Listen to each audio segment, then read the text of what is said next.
Wraparound with Grace, Alessia, and Maryuri. Welcome back to the Wraparound. It's been a hot minute. Things are a little different here. We're a podcast now, which is kind of awesome. I'm Maryuri, and I'm just going to let the other girls introduce themselves as well. Hi, I'm Grace. Hi, I'm Alessia. And we're all sport media students at Ryerson University in Toronto, Ontario. If you've never heard of the Wraparound before, we did used to be a radio show on Spirit Live, which is Ryerson's radio station. And we had a great time on Spirit Live, but just because of coronavirus and everything, we had to move home and stop producing the show. But we still wanted to create content. So now that hockey's back, we thought it would be the perfect time to bring the show back. And we just want to give a huge shout out to Spirit Live for being awesome for those, 3 months that we were doing the show? Yeah. I think so, yeah. Yeah. And it was such a great experience, and we hope we get to go back at some point, but obviously that's not realistic right now, so you'll have to listen to us here. Yeah, in our homes. It's our new home. Yeah.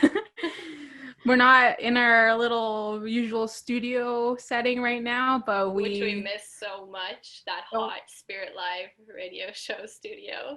Yeah, but we made our little makeshift studios right now, so bear with us while we get ourselves a little organized, but I promise you that the content and the quality of the show is the same as it always was. So hockey's finally back. I know that everybody's missed it.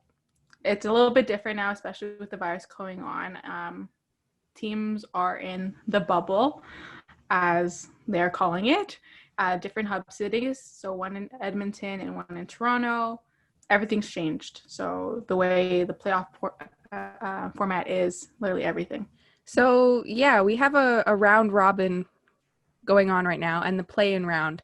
So for the round robin, the teams they've already made the playoff prior to the pause, and the play-in round is a best of 5 series for all the teams who didn't quite make the playoffs, but probably could have. Toronto and Edmonton are hub cities, and then they're doing daily COVID-19 testing for all of their players in these bubbles, which is really great. They've done a really good job keeping their players and management safe. I was conflicted. I don't know about the two of you, but I didn't know if I wanted sports to come back because I was like, is it worth it? I felt the same way too. I felt honestly the same way too. And a lot of players, particularly like Max Domi, they all have their own health issues. Is it really worth risking your health to get back to sports? And a lot of these guys are really competitive, and they would do anything to be with their team. So even I was with Grace too. I'm like, do I really want sports to come back? Am I really for these guys risking their health? But the NHL has done honestly an exceptional job. They recently just reported that they did 7,000 tests and 0 came back positive. So I think other leagues, the MLB, should be taking notes. That's probably the biggest example of a really major league that's done very poorly on their back to play plans. They basically had no plans set in place. It's kind of just like their regular season play, and then we find out that the Marlins keep on testing positive, and then the Cardinals went out to the casino on one of their trips. There's just no rules put in place, but the NHL has done a really, really great job to ensure the safety of their players, and so we could watch hockey again. And they thought it through really well too, because even you see the media personnel, they're on the upper levels of both arenas. They have no contact with players or staff, and they have their own sections, so they're all set up. They have their own offices, and there's no way that they'll come in contact with anybody in the bubble. So I think it was a really well thought out plan, which I honestly wasn't really expecting from the NHL, but they surprised us in the best way. Yeah, and even the sideline reporters on at the ringside, they're also encased in their own little glass bubble, so the players can't really get that close to them, and they really can't get that close to the players either. So it's really good overall. The cool thing about the bubble is that there's mingling in between all these other players that they probably wouldn't see that much of each other during the season, but it's kind of awesome to see all these players just around each other. I saw this thing on Twitter. It was a tweet that said we need a Big Brother version of all of the hotels in the bubble. That would be so funny. Just cameras everywhere. We need to see it, because even the David Pastrnak tweet about Tom Wilson, where he was in my opinion, Tom Wilson is the best scorer in the league. it was one of the funniest things I've ever seen because it's so unexpected. And we have a couple more months of this bubble thing left. So the other things that could happen are exciting to think about. Yeah, I don't know if you guys saw, I don't know if the NHL had posted or had seen it on Twitter, but Anders Lee and the Islanders had a ping pong championship in the lobby or the main area of their floor. It's just so cool to see like the teams mingling and, you know, getting to bond with one another as a team. That's huge in a playoff setting. Yeah, and also like big shout out to Edmonton and our precious city of Toronto of doing a really good job of, you know, really closing off these areas for the players. Like they closed off like a huge section, kind of like a tunnel to make sure that players can get through to Scotiabank Arena. The same over in Edmonton. You know, they've closed off like certain restaurants for them. You know, here in Toronto, they've given them the whole entirety of BMO Field, which is pretty awesome.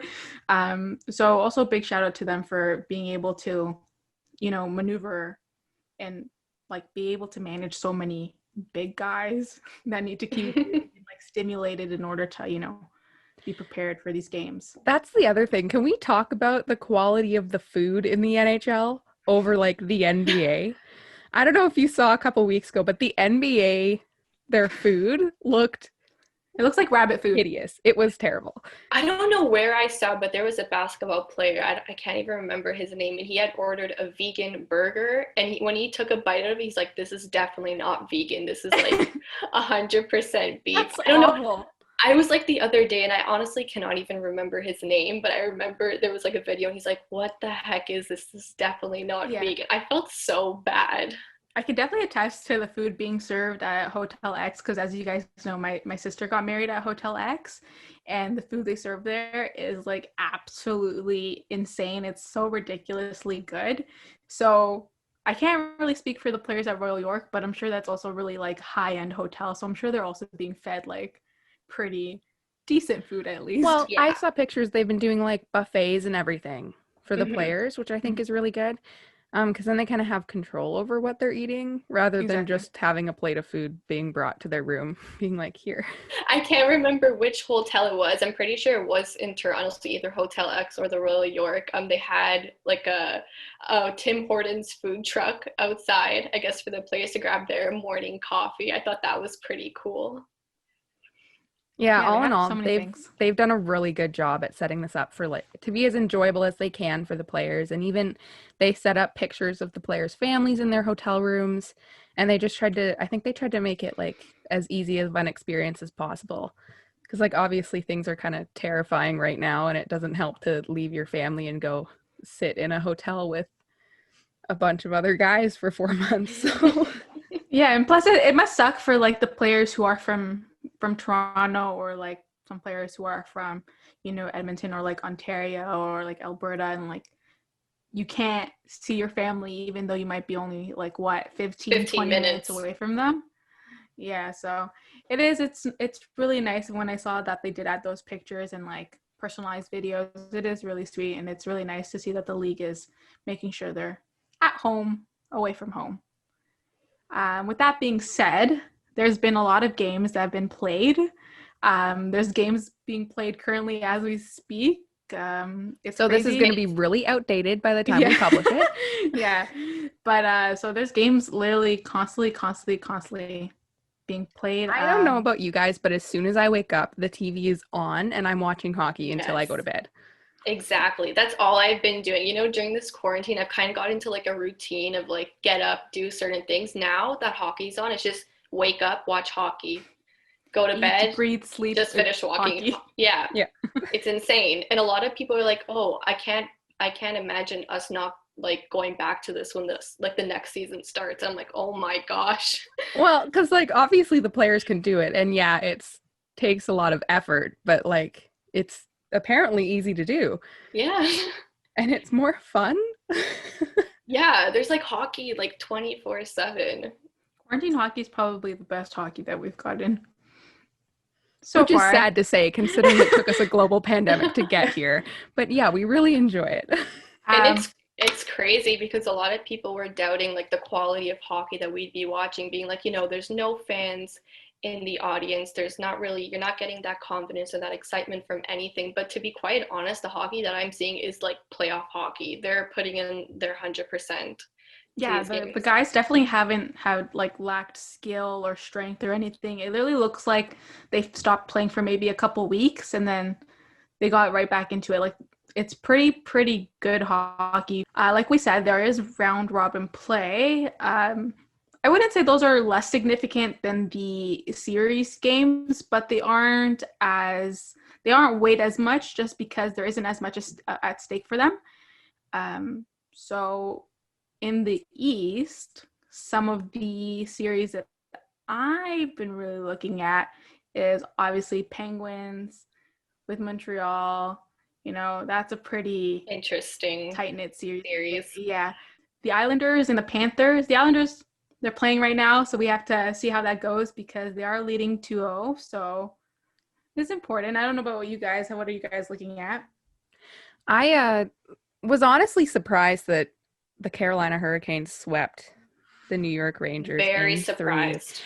And it was kind of disappointing because poor Henrik Lundqvist. I know. Like, those were probably his last games as a Ranger, and it's just like it ended in a sweep. But Carolina came out really strong. Yes, they did. I was impressed because I didn't expect that from them. Of course, they're really good at playing hockey, obviously. They put on a really good show for fans. But to have them come back after 4 months of not playing and just sweep the Rangers, and they just, effortlessly. There wasn't really too much of a fight, so... Yeah, they definitely have that experience from last year. But then thinking about it, I saw a tweet the other day. I don't think before this pause the Rangers were this bad. And if you think about it, what team can say, "Oh, we're not going to play our first goalie, but we have our backup goalie, Lundqvist." That's insane. There's so much talent on that team in terms of goaltending, and it's crazy how they just got knocked out that easily. I mean, I was surprised that they completely swept them, but I wasn't surprised that they were playing so well because the Canes have been a team that slowly has been, getting better and better and better. And they have a good team of young players that contribute quite a lot, like Sebastian Aho. We have Svechnikov in there. Sadly, Dougie Hamilton wasn't playing, but he's also an integral part of that team. But it is sad to see a veteran like Lundqvist just get completely blown out of this playoff series. The series I was most excited for was the Oilers and the Blackhawks because so the Blackhawks obviously experienced, they know what it takes to win a cup. You got Kane and Taves that are that dynamic duo. But then you also have the Oilers and McDavid and Draisaitl who are trying to prove themselves, trying to prove that they can win a cup with their team.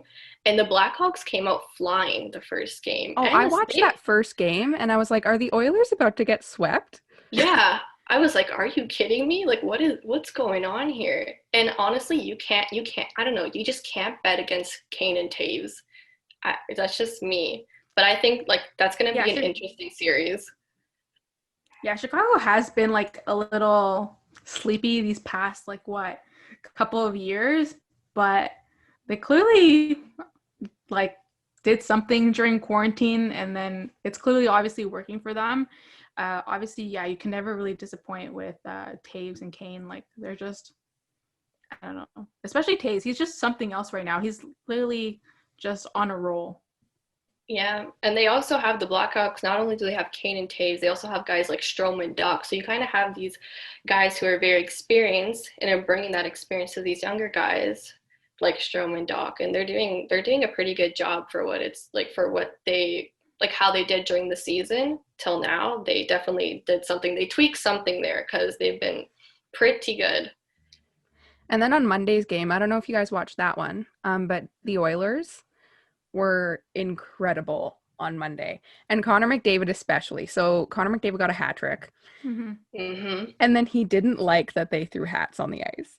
Really? He didn't he was unimpressed. Wow. But that's such a McDavid reaction, though. He's such a low-key guy that he literally, I don't think I've ever really seen him show emotion. That's No. true. That is true. This is probably the most emotion we've seen out of him, is him being unimpressed that there were hats on the ice. Yeah, like, but I mean, whatever works for him, I guess. I guess showing no emotion is what gets him the goals in the net. Besides teams and what games we've been watching out for, there have been really great players that stepped up to the plate. And for me, it'll probably be, I don't know, Price. He was Yes. amazing in net for the Habs. Another surprise one is Corpusalo for the Blue Jackets. Okay, Korpisalo has faced 68 shots so far, He's been lights out. and he has for let in Columbus. 2 goals. Like, it's insane. Like, yesterday when I was watching the game, Tavares could, like, not get through to him. That's the thing, though. Toronto can beat the Columbus offense, the defense. They can get through and weave their way in through that, but they cannot beat this goaltender. Like, when I heard that Torres had decided to put Corpusalo in net, I was like, easy, only because I was like, he has no playoff experience. They've been gone for forever. He'll be rusty. And I was like, that's what you get for talking about. He had a shutout in his first playoff game ever against the team with one of the best offensive players in the game. And like with one of the best power plays in the game, like just everything. And he was like, no. He was like, bye-bye. And he was like, no thanks. Have a good time with Lafreniere, whatever. And then Price is also another awesome goalie. I mean, we all know about Price. We all love him dearly, but Definitely. he's really showing off. Yeah, so with Price, I'm not going to say he's old. I'm really not going to say he's old, but he's obviously getting up in his years. He's played so many years with Montreal, and I have no doubt in my mind he wants to compete for a cup with this team. He said it so many times, he wants to stay in Montreal. But at the same time, I'm not even surprised that he's been lights out for Montreal, and it's really hard to get past him. And in saying that, in order for Montreal to compete in the series with the offense that Pittsburgh has with Malkin, Crosby, and many more, Price basically needs to stand on his head in order to give Montreal a chance to win these games. And without that, the offense, and especially the power play that has not been the greatest for Montreal, needs to be 100% in order for them to go far or to get past the qualifying round right now. Yeah, that's true. It has to be a collective effort, and we see that a lot of teams have standout players, but at the end of the day, what's going to win them the series is the collective effort by the team. And I guess we just have to keep on watching hockey 24/7 to continue seeing what's going on. I'm not mad about it, that's for sure. Definitely not. And then we do have the virus going on, but then there's been multiple things that have come out during this era, especially with the Black Lives Matter movement, which has been a really important part of everybody's everyday life, just because it's a really important message that needs to be said, that needs to continue being said, and that has to just continue being talked about. We can't ever stop this conversation that has been finally started. And the NHL is doing an okay job, but the players are doing a better job to kind of get the NHL started. I agree 100%. And I got a shout out, and I have so much respect for Matt Dumba and that speech he did. And also, I don't know if you guys were able to catch the short feature that David Amber did with Matt Dumba yesterday on Sportsnet, I believe. It was amazing. And, he has to have so much guts to stand up in front of all those players and say a speech like that. It was honestly so powerful. And yeah, just watching that, it just goes to show that there are players in this league that will use their platform to voice their opinions on these matters. And I think other hockey players and other athletes, not just hockey players, but they also need to understand the platform they have to make a difference in the league. Yeah, Dumba's speech took so much courage to stand in front of a bunch of NHL players and say all of that from memory too. He didn't have a teleprompter or anything, and he wrote the speech. That was absolutely incredible. The one thing, though, I would have liked to see his teammates kneel with him, because he did kneel for the U.S. anthem. Mm-hmm. And then he had, I think it was Darnell Nurse and Malcolm Subban Yes. beside him. Mm-hmm. I would have liked to see them kneel instead of just standing beside him. I think that would have Yeah. been nicer, but, you can't do anything about it now. But I think that really was the thing that triggered Tyler Seguin, Leonard, Dickinson, and Reeves into kneeling before their Vegas and Dallas game, which was also incredibly brave. And especially for the Vegas players, because Vegas, the team's stance on the Black Lives Matters movement was that they weren't going to really say anything about it. I think it was really brave for them to do that. And it just built on what Dumba said and really made it a good week for the league in terms of the Black Lives Matter movement. But I would like to see other players from other teams take a stand as well.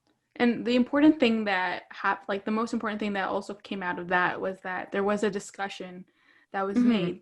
Tyler Seguin had a discussion with Ryan Reeves about him joining him in kneeling, and then Robin Leonard decided to also join, because I don't know if you guys remember, but I think maybe a couple years ago, he decided to put some Trump memorabilia sticker on his helmet, and he's kind of, I guess you would say, atoning for those really those moments that he had that he wasn't too much, I guess, aware of what he was actually doing, and giving his stance. I do care, and just because I did this, that's not who I really am, which is also great to see that he's taking responsibility for his actions and decided to have that discussion with Reeves, especially Reeves, because out of the four of them, he's the one who is a minority, and for them to have that conversation all together is really, really important. And it was great to hear that they had that. Really, the NHL does need to do a better job on having these discussions with their players, because in reality, we all know majority of the league is a white dominated league. There aren't a lot of players that are from ethnic minorities. And those players that are from ethnic minorities, as we can see, that there have been many stories in the media recently that they have been targeted and they have been scrutinized against because of the color of their skin, which no one ever should go through. And so the NHL needs to have a better culture of acceptance and telling their players, this is not right and this is not the world we should be living in. And it really just shows how bad it was. And I don't think anybody, it was obvious that there was a problem, but I don't think anybody really paid too much attention to it until it took a worldwide protest to draw attention to what was really going on. So I think that it's been really beneficial for the league to kind of take a step back and look at what they've been doing wrong, look at what they can do better. Because even the media, it's predominantly male and it's white. So there's a lot of things to be fixed. Yeah. But either way, it's great to see that these players are finally, taking a stand. They don't care about what other people say, and that's the important thing. You have to stand up for what you believe in, and it's awesome to see players finally standing side by side and acknowledging the issues that have been plaguing the league for a lot of years. So with that being said, we'll move on to our next little segment, and we're going to talk about injuries that have plagued the league these very past couple controversial of days. And very controversial plays, I might say.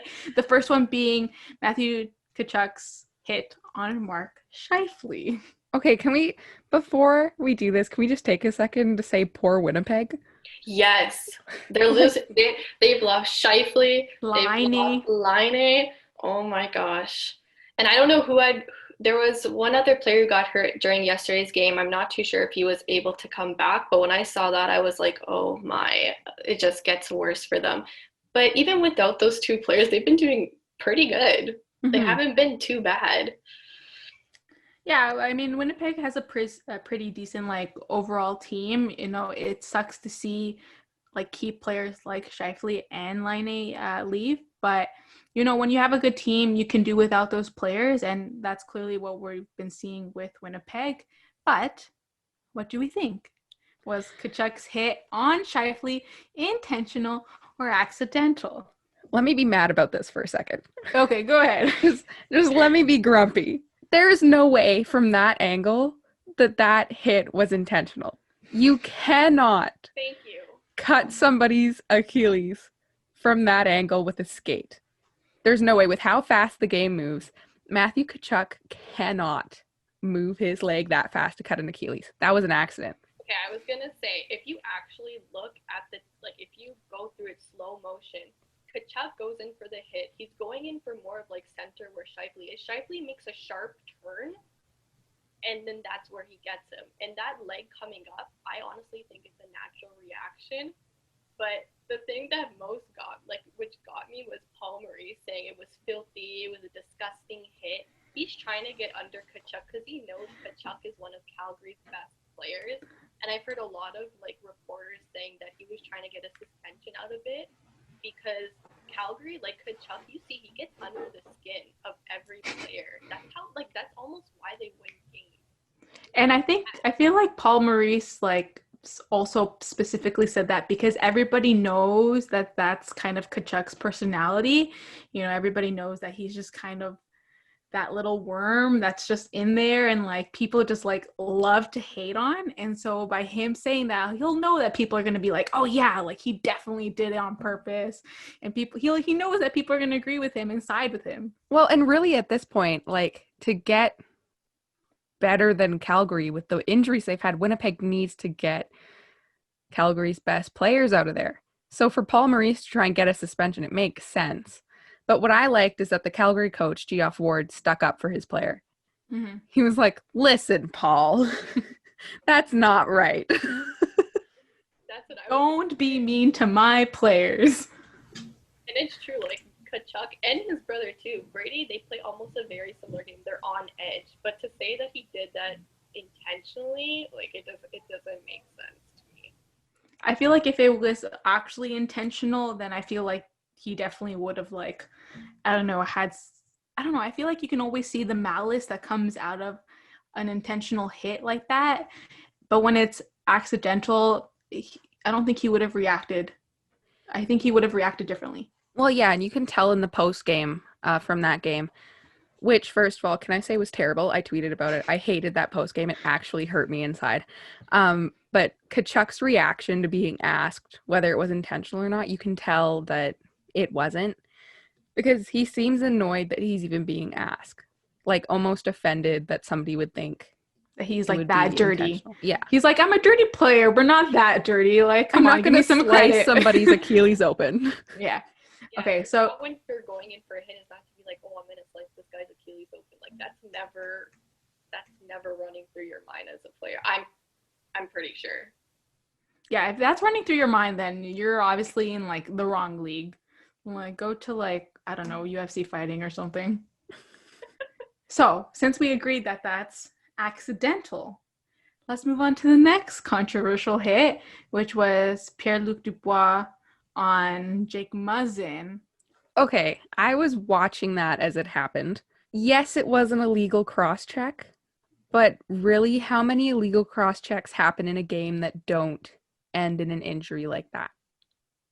Okay, you see, the thing for me is that there's a clip, or I was also watching the game, but there's a clip earlier where you can see specifically that Tortorella is just hammering down on Dubois, and they're having this really big fight, essentially because he wants Dubois to be a little rougher and to be a little stronger. So he eventually does that, but that eventually leads to Jake Muzzin getting injured. He's out for the rest of the series. He has to quarantine. He's going to continue quarantine with the team, but he won't be able to play for the rest of the series. And Dubois got no punishment for it. And this is my thing. I don't think had Muzzin not got injured, because really that was dumb luck. He fell and somebody's leg just was there. Yeah. So had that not happened, it definitely wouldn't be as big of a debate as it is. That being said, I'm not saying that what happened was good, but the fact that there wasn't a punishment for Dubois wasn't surprising. Yeah, it's hard because, like you said, those hits don't really get called in the first place. So how are you going to call out one player that so happened to do this one time and that resulted in an injury? it's also, I was also getting really upset because I think one of the NBC reporters or something said that Muzzin was just faking it because he wanted to get a call or whatever. And I was like, well, you can clearly see that's not for a call. And if you clearly see this replay, it was a little hard of a hit. I don't think you would just fake it. And so I just didn't like that a reporter of a caliber such as his would make such a blunt accusation. Well, and that's the thing. From a media standpoint, that whole thing was kind of a bit of a blunder. They shouldn't have shown Jake Muzzin lying on the ice for 10 minutes. Yes. The fact that they just showed that whole thing live, I didn't like that. To show maybe the first 2 or 3 minutes, whatever, that's fine, because you don't really know what's going to happen. Maybe he'll get up, he'll be fine. But once it extends past that, and especially with the silence in the arena, it didn't need to happen. It spiraled out of control from there, really, because all of a sudden you have everybody in this debate, and Columbus fans are like, oh yeah, maybe he is faking it. And then hockey Twitter was an absolute disaster for the rest of the day. But I think that whole thing was just a mess. Yeah, it was just definitely something that obviously you can't prepare for things like that, but when it comes to a situation like this where there's literally nobody other than the players in that arena and it's just so silent, it freaks everybody out. It was You're just really eerie. It was it made the whole matter so much more scarier. There's nothing distracting you from what happened. Exactly. And like Grace said, they could have easily, okay, if you want to show the first 2 minutes of it, fine. But then after that, I'm pretty sure you have the option to take a commercial break to go, not that people have to watch a whole 10 minutes of this scene. It wasn't a great sight to see, especially an injury like that. The only funny thing I'm getting out of this is all the memes and everything coming through about what the Leafs are going to do to the Blue Jackets the next game and how Kyle Clifford is going to react because Kyle Clifford and Jake Muzzin are pretty good buddies, especially since they played together in LA. So that's the only thing that's getting me to really want to watch this game even more because I want to see what's going to go down. I want to know what happened in the hotel afterwards. They're in the same hotel. Oh Lord. I want to know if that elevator meetup was as awkward as we think it is. No, you know what else was super funny after that game? Have you guys seen that video of JT just trying to navigate his way through the Bruins players? Oh, that was great. It was hilarious. I don't know if you guys saw post-game when they do the Zoom meeting calls for the reporters to say the questions where they called Mitch Marner Mitch Marnie. And him and Freddie just looked at each other what is going on? That was one of the funniest things. I think he just needs to change his jersey to Marnie now. I think it's his official name. Oh, for sure. But you would think these reporters during these Zoom calls would actually, know this guy's name. When they said Marnie, I don't know if he did it because, a nickname or he actually just screwed up. But it was hilarious. Was he just, his brain just fumbled and he had a total brain fumble? Was he nervous? And he was just Mitch Marnie? Possible. But it was hilarious. I loved it. It was great. Next thing, we have some youngsters taking over the league. We have Nick Robertson from the Leafs, Nick Suzuki, and Kotkaniemi. Oh my God, I can never pronounce his name, from the Habs. And then we also have Carter Hart from the Phillies. All really, really great young players. And so, Grace, let's talk about Nick Robertson. Yeah, so I thought Nick Robertson was really impressive in his first game for being an 18-year-old in the league. And the thing that freaked me out is that he's younger than us. Yeah. Than all three of us. Which is insane. Which is really weird. For being an 18-year-old against all these big guys, especially in immediate playoff kind of environments and formats, it was really impressive to see him on the ice. And he wasn't afraid to shoot the puck. He wasn't afraid to get into those battles in the corners and everything. He just kind of went for it. And I think that was really impressive. And that's why he's still playing with the team right now. Because that first game he came out and he just showed that he was ready to go. He did a great job. He's just so eager to play, which is awesome to see. Which is what you always see from young players. And so other really young players, like I said, are from the players from the Habs. So Alessia, our Habs expert, what do you have to say about them? Well, I've loved Nick Suzuki ever since he came to the Montreal Canadiens, and you can tell that Claude Julien's also liked him too. The coach has taken a lot of flack in the past for not giving youngsters the opportunity to succeed. In their early years, being with their NHL team, not in the AHL but NHL. But during this playoff series, he's been one of their best players. He scored the second goal in the first game that Montreal played. He battles hard. He's an amazing playmaker. Um, he can play the wing and the center, which is great. Something that Montreal needs because their offense is not that strong. And like I said, you can see Claude Julien put a lot of confidence in him. I believe it was the first game they played against the Penguins. It was a 5-on-3. He put him out as the lone forward with the defensive pair, and they killed off that penalty. I feel like whenever coaches decide to put the forward for the penalty kill, I feel like you always kind of know that's probably one of their most trusted players because, you could put another defenseman, but, you're trusting you just in case you can get the shorty, right? Exactly. And like I said, a lot of people have given Julien crap. I'm just going to say crap. They've given a lot of crap in the past, especially with Kotkaniemi and other youngsters, saying, why don't you give them more ice time? In Kotkaniemi's case, yes, he deserves more ice time. But Suzuki, he's put in confidence in Suzuki. So I guess I'll move to Kotkaniemi. He scored the first goal for the Habs in both games. He just came back from a spleen injury. The season that he had, it wasn't what people are expecting. It wasn't great, but like I said, it's only his second year in the NHL, and he's still pretty young. So during the pause, he focused more on his skating, which you can definitely see. He's gotten bigger and faster. In terms of how he's being used, he's not on the first power play unit, which I think potentially he could get there because he's been such a force for the Habs right now. And the third line that he's on is pretty good, and they should keep that together for his success, for his sake. Great players all around. So those were mainly forwards we were speaking about. Let's talk about a young goalie, one of my favorites in the league, which is Carter Hart. He's only, I think, 21, I want to say.